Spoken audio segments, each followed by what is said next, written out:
Welcome to Fumblegate on YouTube. Good to be back here with you. I am Jason Grefer. We're joined by the Fumblegate fatty, Adam Kieft. Adam, first of all, it's been a while since we've got a chance to get together here. How are you surviving at home right now? Are you finding yourself opening more beers because you're with the kids 24/7? How's that life?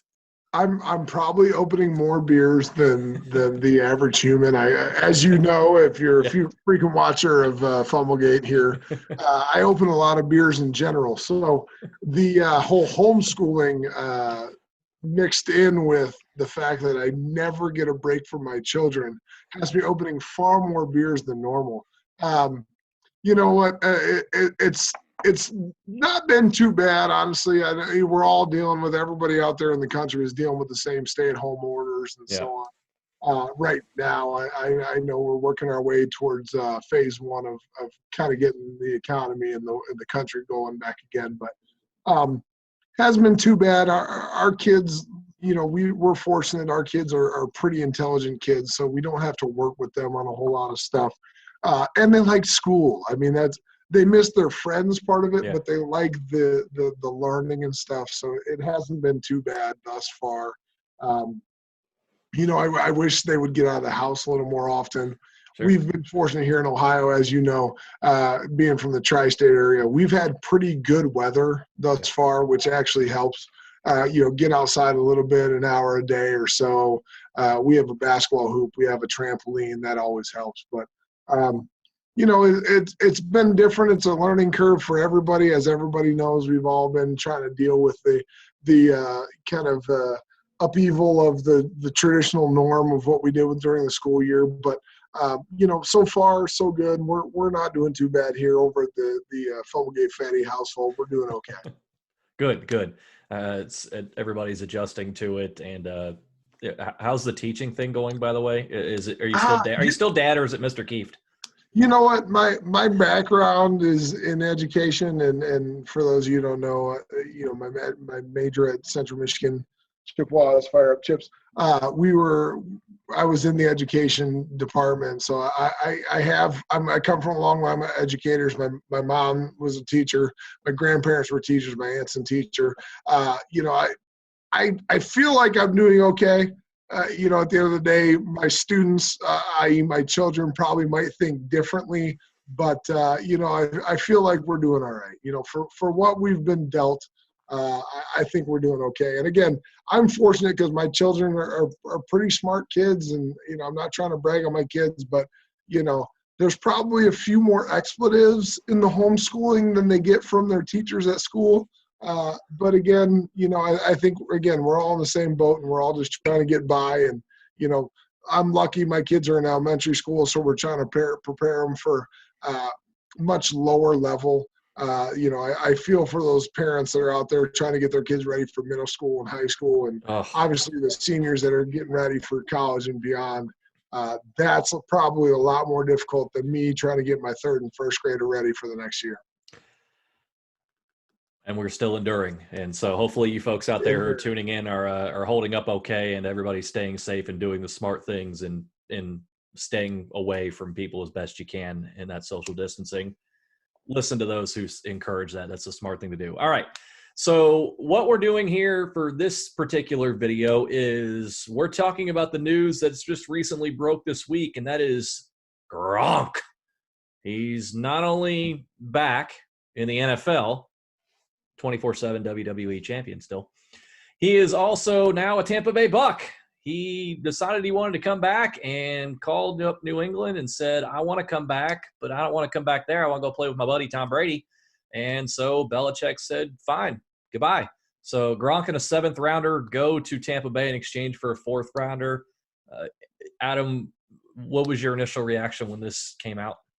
Well, as you may know, if you're a frequent watcher of Fumblegate, Jason Grefer and I have both predicted this, that Rob Gronkowski's retirement would not last forever.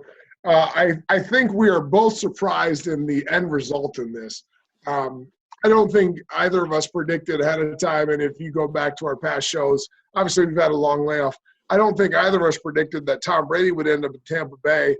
We knew he was going to end up in a new destination. I actually thought he was going to end up back in New England. I was wrong on that. But once he found a new destination down there in Tampa Bay with Bruce Arians and the staff they have down there, Yep.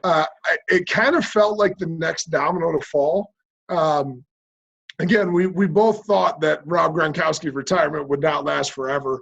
And it's funny, and you mentioned that, Rob Gronkowski called up. I don't know. It would be interesting to see who made that first call, whether it was the Tampa Bay Buccaneers, whether it was Tom Brady, or whether it was Gronk himself, to kind of see what was going to happen with that opportunity. But, Rob Gronkowski coming out of retirement, the joke is, Bill Belichick is trading a retired player for a fourth-round draft pick, and we all know what the Patriots can do with fourth-round draft picks and beyond. Probably the GOAT coming out of the sixth round up there in New England. But it is an interesting trade, whereas Tampa Bay seems to become an immediate contender. And I know their division is not easy. Obviously, dealing with the likes of New Orleans and Drew Brees coming as the front runners. But it's hard to discount the fact that Tampa Bay immediately becomes a playoff contender, probably a division contender. And it's hard at this point to discount them as a Super Bowl contender when it comes from the NFC, because as we look at the NFL and the big picture, the NFL is particularly AFC loaded right now. Yeah. The NFC is a little bit bigger of an open picture. And when you bring probably what most would consider the GOAT is a quarterback and Tom Brady coming to Tampa Bay, and now you bring in one of the most dominant tight ends of all time, and we talked about this on the show before, probably a Hall of Famer without continuing his career. Yep. And now you're going to add in probably what looks to be at least 2 more years with Tom Brady. And if he continues to play, we'll see what Tampa Bay does in the long run. But they immediately become contenders. Obviously, 8-8 with a quarterback who threw 30 interceptions. And when it comes to punch face, a record setter in Jameis Winston with the 30 year. You bring in a guy like Tom Brady, who is not going to make terrible throws the way that Jameis Winston does. You put up the meme if you want to throw it up on the screen. Jameis Winston just chucking it up and says, screw it, somebody's going to catch it. Tom Brady is not going to make throws like that. And that's why I think it really honestly puts them immediately in contention when you bring in a safety valve or a big play threat or however you want to term it with Rob Gronkowski and a quarterback with like Tom Brady who's not going to make dumb decisions. It's probably one of the biggest moves of the offseason. It's really going to put Tampa Bay in a position to compete for the division title. And certainly at this point, I think you have to pencil them in as an NFC playoff team. And at that point, with the new expanded NFL rules, it's been a long time since we've been on the air, the new expanded NFL playoff rules or the new playoff system, that the fact that more teams are getting in the playoffs in each division, I think you have to put Tampa Bay in the playoffs right now. And we all know what Tom Brady can do in the playoffs, particularly when he has a guy like Rob Gronkowski who's going to be that check down receiver and somebody he can count on repeatedly to kind of put them over the top, especially in close games. I think the NFC, to your point, is very top heavy. You've got San Francisco, New Orleans, and I think to your point, Tampa Bay.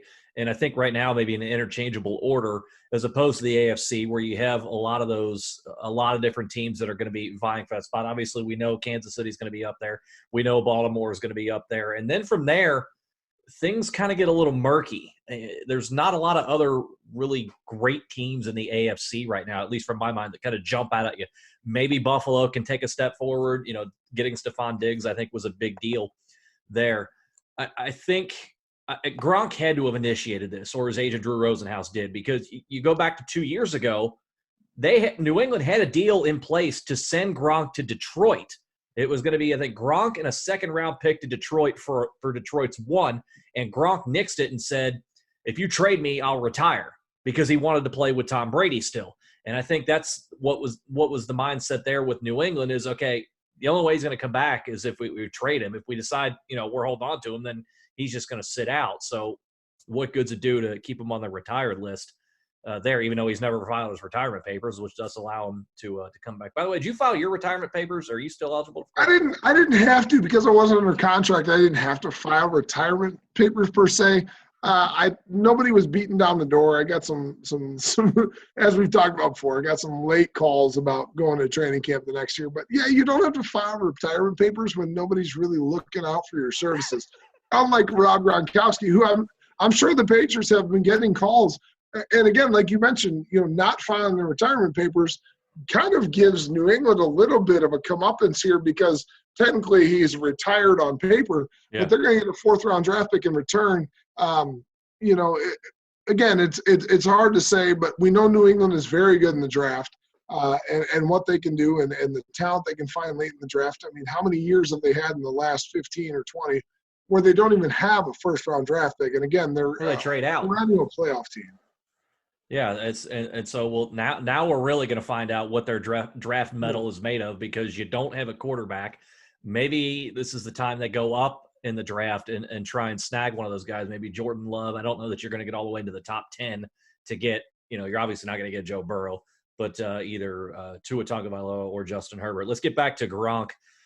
You talked about the addition to everything else that they have, Brady, Chris Godwin, Mike Evans. I mean, outside of maybe adding another piece on the offensive line, this has the potential to be the best offense in the NFL. The way they're positioned right now, does this move in your mind make them the favorites in the NFC South? Because we know it's going to be New Orleans, and somebody's got to take it from them. You have to figure. Atlanta's kind of in a little bit of transition. Carolina's completely flipped the book. Which, by the way, your other punch face is unemployed. So we know that makes you happy there. And I love the Carolina. If you follow them on the Twitter, the Panthers on Twitter, they did a good job of kind of downplaying the fact that Gronkowski is going to to Tampa Bay. I think they understand that they're kind of in a rebuilding process. Again, like you mentioned, punch faces unemployed. We have 2 punch faces in the same division unemployed. You hate to see it. I don't, but those people out there who think they're good quarterbacks, you hate to see it. But again, like you mentioned, I don't know if I don't know if this puts them over the top of New Orleans because, again, we've seen New Orleans play together for a long time, and we've seen the system. We've seen Drew Brees play within the system with Sean Payton and what they can accomplish. And I think that's why I hesitate to put them over to put Tampa Bay over the New Orleans Saints just right now. We haven't seen what Bruce Arians can do with Tom Brady. We've seen what Bruce Arians can do with Andrew Luck. We've seen what Bruce Arians can do out in Arizona with Carson Palmer. We've seen him be successful with very good quarterbacks. Yeah. But he and Tom Brady have yet to work together. So that's why right now, given the history of Sean Payton and Drew Brees, I cannot elevate them above those 2. But again, with the expanded playoff system and the NFC in general, again, like you said, both divisions very top-heavy, but the NFC is not nearly as top-heavy. The AFC has 1 or 2 more teams at least who are guaranteed playoff contenders that the NFC just doesn't have. We're trying to figure out, what 8-8 team can make the playoffs here at the end. I think it immediately makes Tampa Bay a playoff contender. Obviously, you see a guy like punch face number 1, Jameis Winston, throwing 30 touchdowns and over 5,000 yards. You put a quarterback who's not going to make dumb decisions in there, you have to immediately make them a playoff team. Again, if you're a betting person, if you were putting money down on Tampa Bay at the end of the season, you're about to pay off really well. But I don't know if you can elevate them over New Orleans at this time just because of the history of Sean Payton and Drew Brees and what they've been able to accomplish there. The freshness of Arians and Brady. Byron Leftwich. At the time. How about again, that? Their system is really good. It is. Byron Leftwich drafted after Tom Brady. I mean, younger than the quarterback he's going to be coaching. He's now his boss. It's crazy. My former line coach, Harold Goodwin, who was the run game coordinator down there in Tampa Bay, played with Tom Brady back in the Michigan days.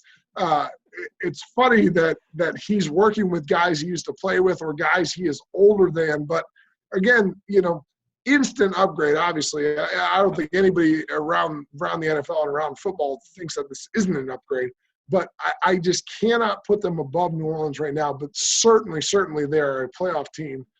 And like we know, and like we've mentioned many times here on Fumblegate, if you put Tom Brady in the playoffs, you always got a chance with number 12 under center.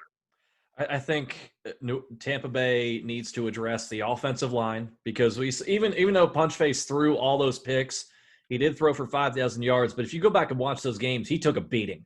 He's under pressure, and we've known that for a long time. Yeah.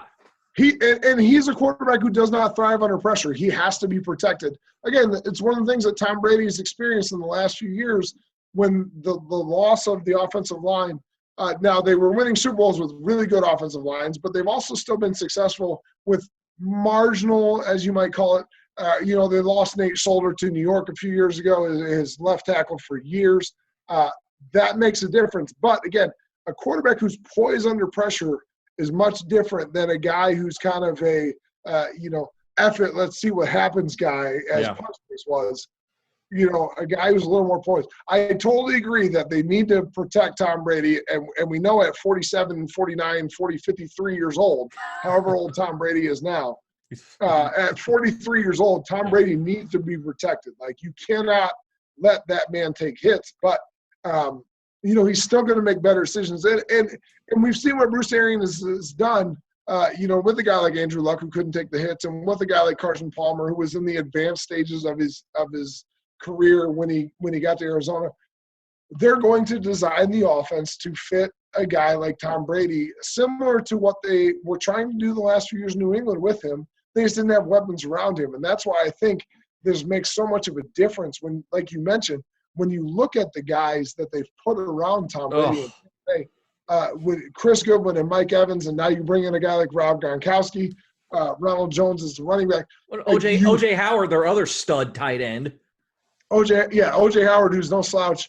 Like, there is plenty of weapons, plenty of weapons there in Tampa Bay. I think I just got rid of the video. Sorry about that. Plenty of weapons there in Tampa Bay. And again, they're going to design the offense to make him successful. So it's going to be very interesting to see how this offense works out. But again, the addition of Rob Gronkowski, and we talked about it before we went on the show, the moves that have been made in the offseason as far as big players changing teams. Obviously, we talked about it before. Tom Brady is the biggest one to move, obviously the greatest quarterback of all time, moving teams. But you bring in probably a Hall of Fame tight end, and in theory, if you put him in a laid-out career, if he plays every snap he can play, maybe the best tight end of all time, you immediately move them to a division where the only other alpha dog is the New Orleans Saints, who've been struggling of late, and expand the playoff positions as the NFL has done. It immediately makes Tampa Bay a contender. Immediately. I think the other thing, too, that still keeps New Orleans ahead of me, you talked about all the continuity and everything that they have there, both offensively and defensively, but I think they made one of the most shrewd and most brilliant moves of the offseason in signing Emmanuel Sanders.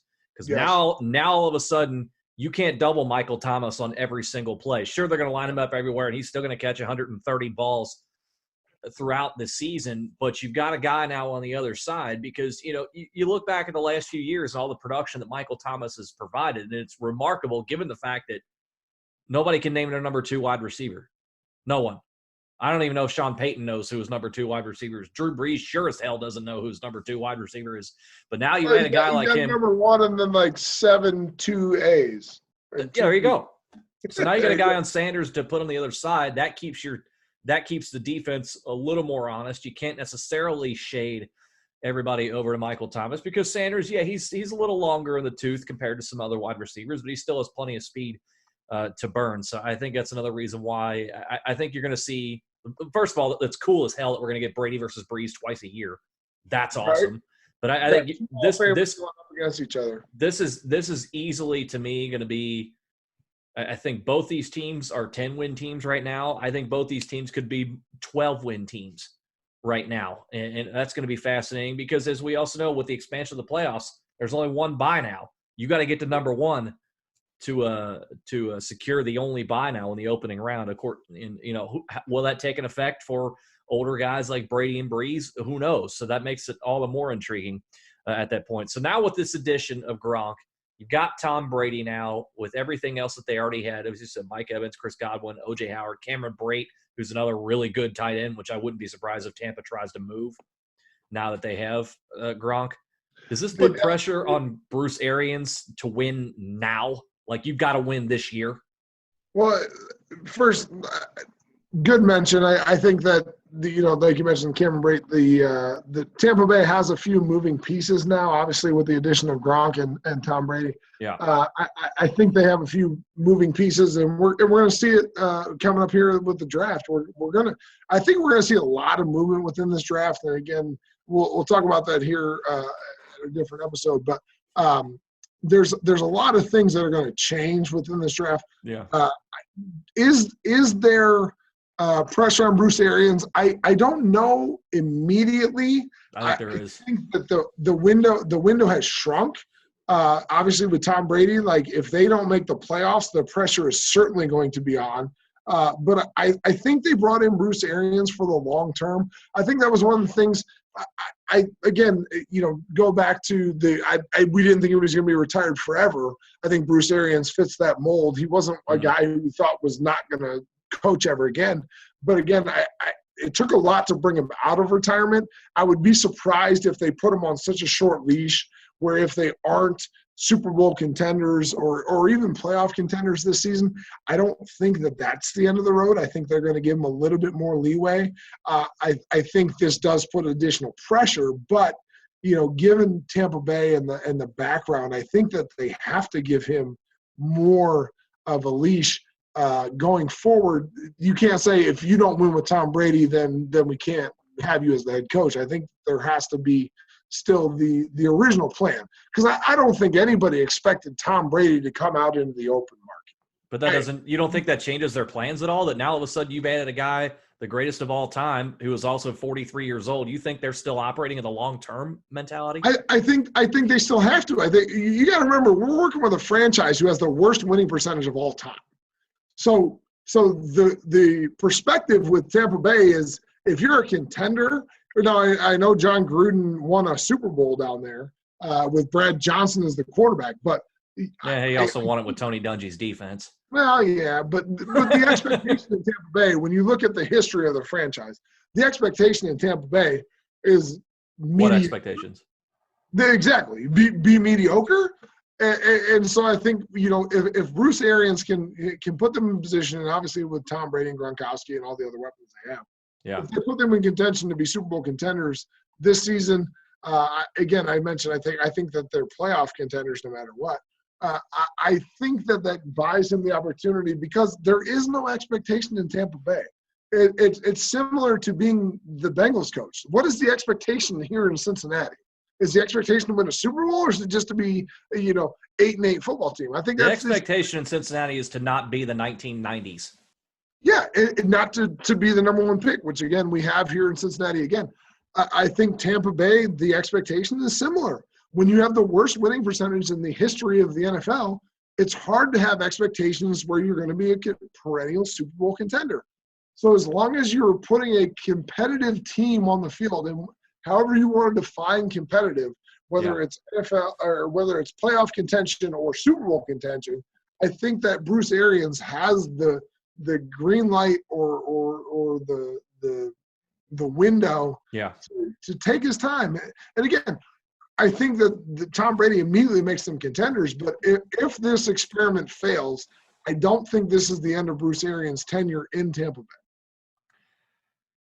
I wish, in terms of the draft, and you can watch our episode talking about the 2020 draft, I wish this was a draft class that was weak on offensive tackles, because I could totally see Tampa Bay going just all in a win-now mode, trade future assets, get up into the top 5, and get a guy like Tristan Wirfs or the other tackles that are out there, Mekhi Becton, those types. But this tackle class is so strong that I think Tampa at 14 even at 14, I don't know that they necessarily feel like they've got to go up to get a guy. Surely if you want to get one of those guys, or Andrew Thomas from Georgia and the like, yeah, you're going to have to make a move. But they can sit there still and pick and get a guy, an offensive tackle, maybe maybe not even the first round. Who knows? First round, you can maybe at that spot, if you feel good with your offense, maybe take the best defensive player available and help you out there. You know, that could be another option as well. So as we're winding down this episode and talking about how Gronk fits into Tampa Bay now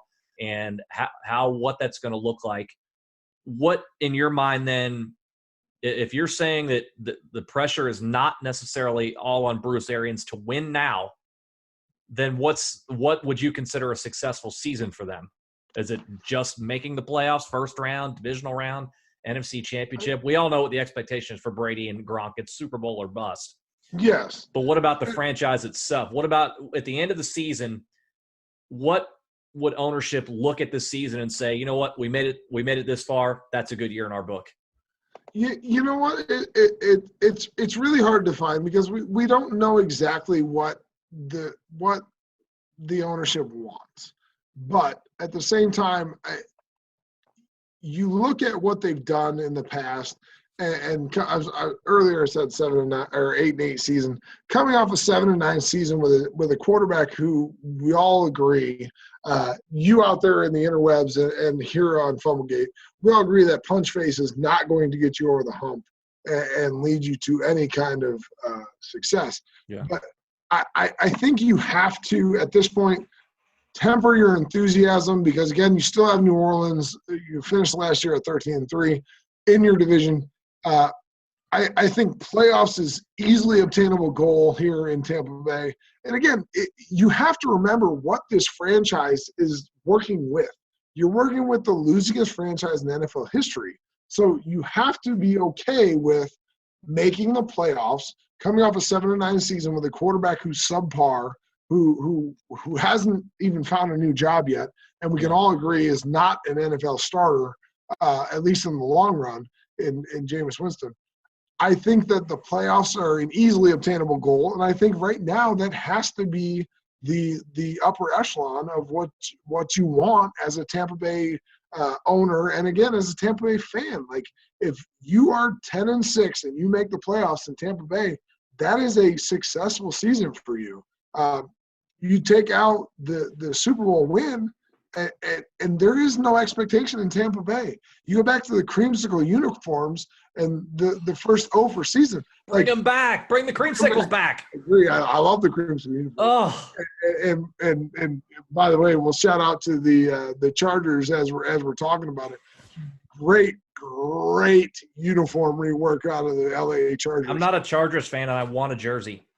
No, right? Like, they went with all the colorways. They got the baby blues back. They got the all whites. They got the navies. Numbers on the helmets. I love it. They took all the colorways and they made some great uniforms out there in LA, formerly San Diego. Chargers did a great job with the uniforms. But, again, back to Tampa Bay. I think Super Bowl or bust, probably not my mentality. But, again, if you're a Tampa Bay fan, I don't know if that is your mentality because you're used to what you're dealing with. I grew up in Michigan for the most part of my formative years. It's not Super Bowl or bust if you're a Lions fan. Playoffs is a good deal. Now I live in Cincinnati. It's not Super Bowl or bust here in Cincinnati. It's playoffs are a good deal. So, we saw that with what we did with Marvin Lewis here in Cincinnati. You get to a few playoff games, you get a 5-11 season or a 4-12 season, and we let you keep your job. That's what we do. Again, Tampa Bay, you make the playoffs this year. I think that's a successful season. Again, they are a Super Bowl contender if they have the pieces they need. Again, if you were a betting person after the season ended and you bet on Tampa Bay Buccaneers, I would definitely be holding on to that ticket. But, right now, playoffs, good deal. Super Bowl contenders, we'll see. But, if I'm a Tampa Bay fan and I'm Tampa Bay ownership and I'm Bruce Arians and I'm the rest of that team, 10-6 season, making the playoffs, let's see if we can make a run. And we all know any given Sunday, you put the two teams on the field, you never know what's going to happen. But make the playoffs and let's see what happens. Tom Brady in the playoffs. I don't hate Tom Brady in the playoffs, especially when he's got a guy like with the guy like Gronkowski. We got Mike Evans. We got Chris Goodwin. Let's take our chances, but you got to get there first. And with what they have right now on their roster, it doesn't suck. No, it certainly doesn't. Quickly for me, I think if anything, you got to get out of the wild card round.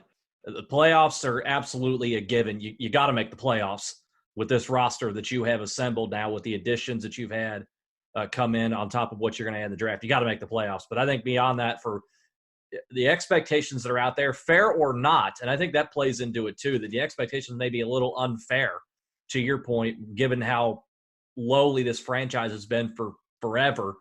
Outside of a few years with Tony Dungy and John Gruden, it's been pretty porous. So I think the expectations are a little sky high right now because there's a buzz around it that I think realistically, if you can get into the divisional round with this team, and let's not discount the fact that there's probably not going to be much of an offseason program, if not one at all. And that means this offense is going to need time to build up and build that cohesion and build that chemistry. So keep that in mind. That'll probably spill into the regular season because we're not going to have any camps, it looks like. We don't know what's going to happen. Sean Payton's already said, we're not doing any offseason, no virtual training programs. Come into training camp in July in the best shape of your life, and let's roll. Nothing before that. So I think that plays a factor in there as well. That'll wrap up this episode of Fumblegate, talking about Rob Gronkowski making the move to Tampa Bay. Make sure you follow us here on YouTube. Search Fumblegate, of course, and you can go back and watch all of our previous episodes. Also, check out our preview of the 2020 NFL Draft. Break things down. Who moves up? Who moves down? Should Cincinnati consider trading Joe Burrow? Who knows? We'll also give you a mock top 10 as well. Adam, tell us your Twitter, please. At Fumblegate, Fatty. Very simple.